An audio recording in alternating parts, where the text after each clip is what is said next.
Welcome again. We are studying macroeconomics of class 12th. Today our topic is money, its meaning, evolution and uses. This is chapter 3 according to your NCERT book.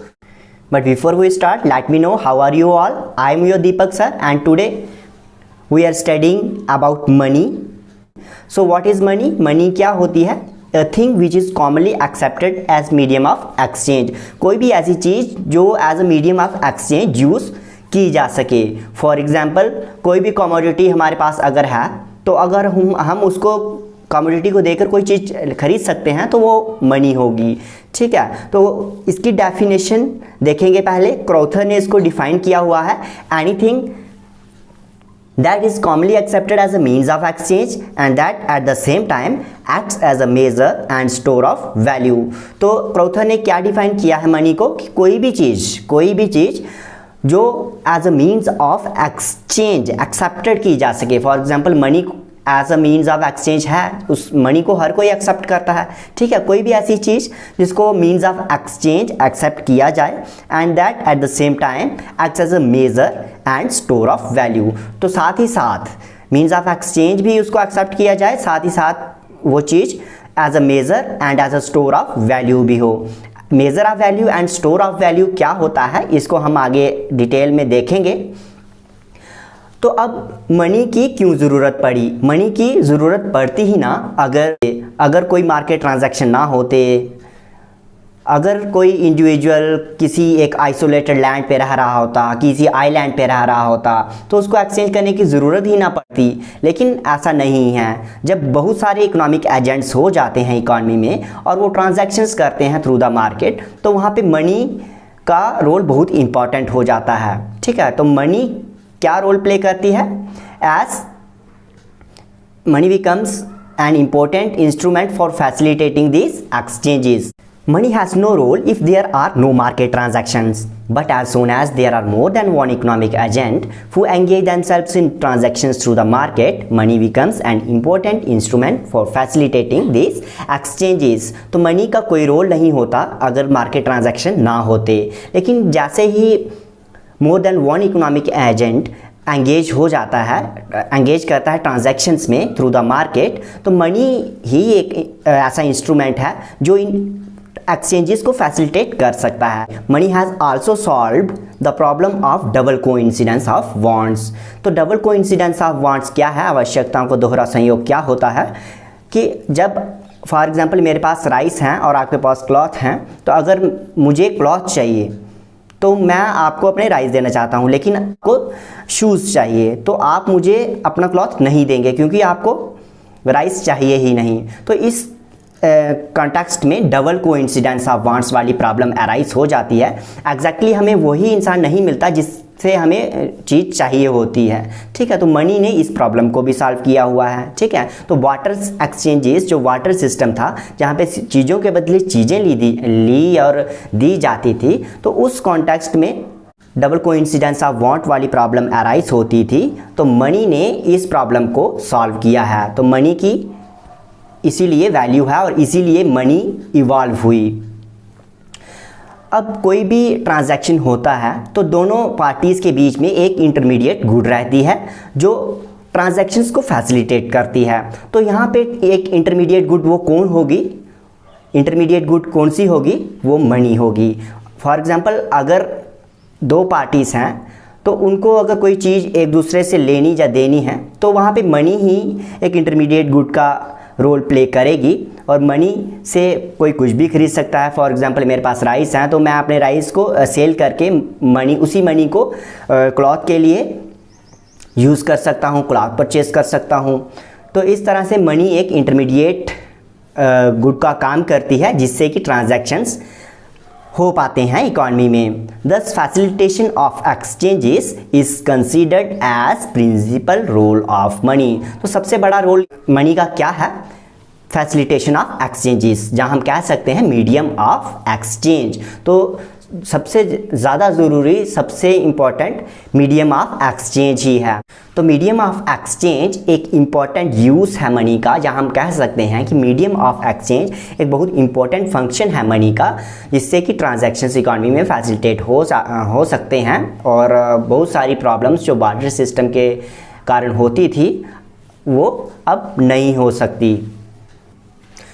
तो अब हम देखेंगे evolution of money. Evolution of money यानी पहले हम कौन see things थी, कौन सी चीज़ें थी जिनको एज अ मनी यूज़ करते थे, जहाँ मनी पहले हुआ करती थी कि नहीं हुआ करती थी, वो हम देखेंगे। तो सबसे पहले कमोडिटी मनी हुआ करती थी। तो एंशिएंट टाइम्स में बहुत सारी कमोडिटीज़ और कैटल्स जो थे एज यूज़ हुआ करते थे। फॉर एग्जांपल यहाँ पे पिक्चर दी है मैंने आपको काऊ की। तो cow as a medium of exchange use हुआ करती थी एंशिएंट टाइम्स में। बहुत सारे देशों की एग्जांपल है कौन सा देश किस किस चीज़ को यूज़ किया करता था। फॉर एग्जांपल यूएसए में टबैको को एज अ मनी यूज़ किया जाता था। तो इस तरह से कहीं पे पिग्स होते एज अ एक्सचेंज, ठीक है। तो पहले कमोडिटी मनी हुआ करती थी एंशिएंट टाइम में, पुराने टाइम में। तो उसके बाद क्या हुआ, मेटालिक मनी आ गई। तो इस तरह से इवॉल्व होते होते मेटालिक कॉइन्स आ गए, मेटालिक मनी आ गई। अब ये मेटालिक मनी क्या थी, जो उनकी मेटालिक वैल्यू थी कॉइन्स की, वो उनकी मनी वैल्यू के बराबर रहती थी। तो जो कॉइन फॉर एग्जांपल गोल्ड, जितने का गोल्ड होगा उतने की ही उस कॉइन की वैल्यू होती थी। तो इसकी भी अपनी प्रॉब्लम्स थी। तो पहले हमने देखा कमोडिटी मनी आया, फिर उसके बाद मेटालिक मनी इकॉनमी में आया। कॉइन्स जैसे आप स्क्रीन पे देख सकते हो, ठीक है, इस तरह के कॉइन्स इकॉनमी में यूज़ होना शुरू हो गए।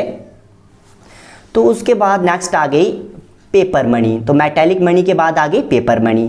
अब जो कॉइन्स होते थे गोल्ड और सिल्वर के, इनको कैरी करना इनकन्वीनियंट भी रहता था और डेंजरस भी रहता था। तो इसीलिए पेपर मनी का इवोल्यूशन हुआ, पेपर मनी आई। तो पेपर मनी की इवोल्यूशन एक रिसेंट फिनोमेना है, एक रिसेंट डेवलपमेंट है। तो काफ़ी टाइम तक ये गोल्ड कॉइन्स वगैरह, ये सिल्वर कॉइन्स यही चलते रहे इकॉनमी में एज मनी। तो अब करेंसी नोट्स जो होते हैं इनको कौन इशू करता है या कौन प्रिंट करता है, किसी भी कंट्री का central bank. For example in case of India our central bank is Reserve Bank of India. तो हमारा रिजर्व बैंक ऑफ इंडिया ही करेंसी नोट्स को प्रिंट करता है और इशू करता है इकॉनमी में। पेपर मनी के बाद हम देखते हैं आज क्रेडिट मनी का भी यूज़ होता है। क्रेडिट मनी क्या हो गई, क्रेडिट मनी यानी चेक्स वगैरह जो हम इशू करते हैं। तो साथ ही साथ मैंने आपको एग्जांपल भी साथ साथ में दी हुई है, ठीक है। चेक आपको दिख रहा है सामने। तो चेक जो है इसको हम एज अ मनी यूज़ करते हैं। ये बिल्कुल मनी की तरह नहीं होता, लेकिन फिर भी ये मनी के फंक्शन को परफॉर्म करता है। नेक्स्ट है प्लास्टिक मनी। आज हम देखते हैं कि हम बहुत सारे मोड ऑफ पेमेंट यूज़ करते हैं। हम क्रेडिट कार्ड का यूज़ करते हैं, डेबिट कार्ड का यूज़ करते हैं। ये सारी एग्जांपल प्लास्टिक मनी की हैं। तो आपने देखा कि टाइम के साथ किस तरह से मनी इवॉल्व होती है। आपने देखा कि कमोडिटी मनी थी पहले, उसके बाद मेटालिक मनी आई, फिर पेपर मनी आई, उसके बाद क्रेडिट मनी, और आज हम प्लास्टिक मनी भी देखते हैं। प्लास्टिक मनी के साथ आप और भी ऐड कर सकते हैं। बहुत सारे ट्रांजैक्शंस ऐसे हैं जो without the use of metallic coins, currency and in fact plastic money के अलावा भी प्लास्टिक मनी के अलावा भी ट्रांजैक्शन फैसिलिटेट हो जाते हैं इकॉनमी में। सो हमने मनी का evolution and the meaning of money हमने स्टडी कर लिया। अब हम देखते हैं कि मनी के फंक्शंस क्या हैं, जहाँ हम कह सकते हैं कि मनी के यूजेस कौन कौन से हैं। तो uses and functions of the money क्या क्या हैं। First is medium of exchange. तो सबसे पहला और इम्पोर्टेंट फंक्शन मनी का मीडियम ऑफ एक्सचेंज ही है, क्योंकि हमने देखा है कि वाटर सिस्टम में वाटर एक्सचेंज होता था, जिसमें चीज़ों के बदले हम चीज़ें लिया दिया करते थे। वहाँ पे एक एक्सट्रीमली डिफ़िकल्ट सिचुएशन रहती थी। हमें बहुत ज़्यादा हाई कॉस्ट इनकर करनी पड़ती थी, बहुत ज़्यादा हाई कॉस्ट वेयर करनी पड़ती थी उस सूटेबल पर्सन को ढूंढने के लिए जो हमारी चीज़ ले ले और बदले में अपनी चीज़ हमें दे दे, क्योंकि इकॉनमी में ऐसे पर्सन को ढूंढना मुश्किल रहता था। तो डबल कोइंसिडेंस ऑफ वांट्स वाली प्रॉब्लम होती थी। इसीलिए मीडियम ऑफ एक्सचेंज जो है एक मनी का इम्पोर्टेंट फंक्शन है। तो एक्सचेंज हम अब ईजिली कर सकते हैं। सेकेंड इम्पोर्टेंट यूज़ कह सकते हैं, जहाँ फंक्शन कह सकते हैं मनी का, वो है यूनिट ऑफ अकाउंट और मेज़र ऑफ वैल्यू। तो कोई भी चीज़ है उसकी हम वैल्यू लगा सकते हैं मनी। फॉर एग्जांपल कोई रिस्ट वॉच है तो उसकी वैल्यू अगर 500 रुपया रखी है, 500 रुपीज़ रखी है, तो इसका क्या मतलब हुआ, इसका ये मतलब हुआ कि रिस्ट वॉच जो है वो एक्सचेंज की जा सकती है कितनी यूनिट्स ऑफ मनी के एक्सचेंज में, 500 यूनिट्स ऑफ मनी। तो रिस्ट वॉच की वैल्यू किससे दी हमने, मनी से, ठीक है। तो 1 unit of money in this case is 1 रुपी। तो 1 यूनिट ऑफ मनी क्या हो गया, यहाँ पे 1 रुपी है, ठीक है। तो यूनिट ऑफ अकाउंट यानी मेज़र ऑफ वैल्यू, किसी भी कमोडिटी की वैल्यू हम मनी से मेज़र कर सकते हैं। Third use is store of value. अब हम किसी कमोडिटी को, जब फॉर एग्जांपल राइस या फूड ग्रेन्स, ऐसी पेरिशेबल कमोडिटीज़ को बड़े टाइम के लिए स्टोर नहीं कर सकते हैं। तो यहाँ पे मनी एक इम्पॉर्टेंट इंस्ट्रूमेंट का रोल प्ले करता है as an important instrument of saving. तो स्टोर ऑफ वैल्यू हम मनी से ही कर सकते हैं। तो मनी को स्टोर करने के लिए इसकी कॉस्ट हाई नहीं रहती, जबकि जो चीज़ें दूसरी पेरिशेबल नेचर की उनको स्टोर करना उनकी कॉस्ट काफ़ी हाई रहती है। फॉर एग्जांपल अगर हम राइस या वीट को काफ़ी टाइम के लिए स्टोर करके रखेंगे, हम ये सोचेंगे कि किसी टाइम बाद, या 1 साल बाद, 2 साल बाद हमें इसकी ज़रूरत पड़ेगी, हम देकर कुछ ख़रीद लेंगे, तो इतने टाइम के लिए हम पेरिशेबल कमोडिटीज़ को स्टोर करके नहीं रख सकते। जो राइस और फूड ग्रेन्स वगैरह होते हैं, इनको ज़्यादा टाइम के लिए स्टोर कर नहीं रख सकते। तो यहाँ पे स्टोर ऑफ वैल्यू फंक्शन जो है वो मनी ही प्ले करती है। तो money as a store of value, money को हम कितने टाइम के लिए भी स्टोर करके रख सकते हैं, कितने टाइम के लिए भी सेविंग करके रख सकते हैं। फॉर एग्जांपल आज अगर हम 1 लाख की सेविंग करते हैं तो अगले 10 साल तक आप वो सेविंग करके रख सकते हो। लेकिन ये केस आप कमोडिटी के केस में नहीं हो सकता, आप कमोडिटीज़ को बड़े टाइम के लिए नहीं रख सकते। Fourth use of money, fourth important function of money is standard for deferred payment. Deferred payment का मीनिंग हो गया कि फ्यूचर में अगर आप पेमेंट करना चाहते हैं तो वो मनी की हेल्प से ही हो सकती है, ठीक है। Money can be used for payment in future. तो डेफर्ड पेमेंट का क्या मीनिंग है, which are made sometimes in the future. अगर आप कोई बिजनेस कॉन्ट्रैक्ट ही साइन करते हैं, अगर उसकी आप पेमेंट जो है फ्यूचर में करते हैं, तो मनी यहाँ पे मनी ही है जो एक इंस्ट्रूमेंट का रोल प्ले कर रही है एक्सचेंज के लिए। Money acts as an instrument for this exchanges. So standard of deferred payment क्या होता है कि हम मनी को यूज़ करते हैं फॉर डेफर्ड पेमेंट, यानी फ्यूचर में पेमेंट करने के लिए। तो ये भी इम्पॉर्टेंट यूज़ है मनी का। Fifth is transfer of value.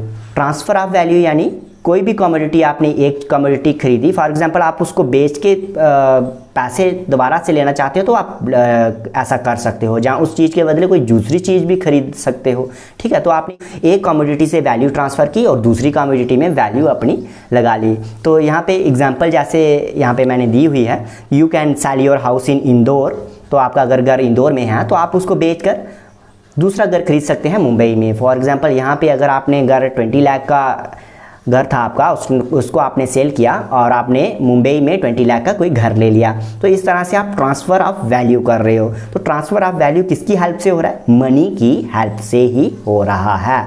तो in this way money helps in transfer of value easily and quickly. तो मनी हेल्प कर रही है कि हम ट्रांजैक्शंस जो अपने हैं उनको किस तरह से कर सकते हैं और ट्रांसफ़र ऑफ वैल्यू किस तरह से हो रही है। तो these are the uses and functions of money. तो ये 5 हैं सिर्फ।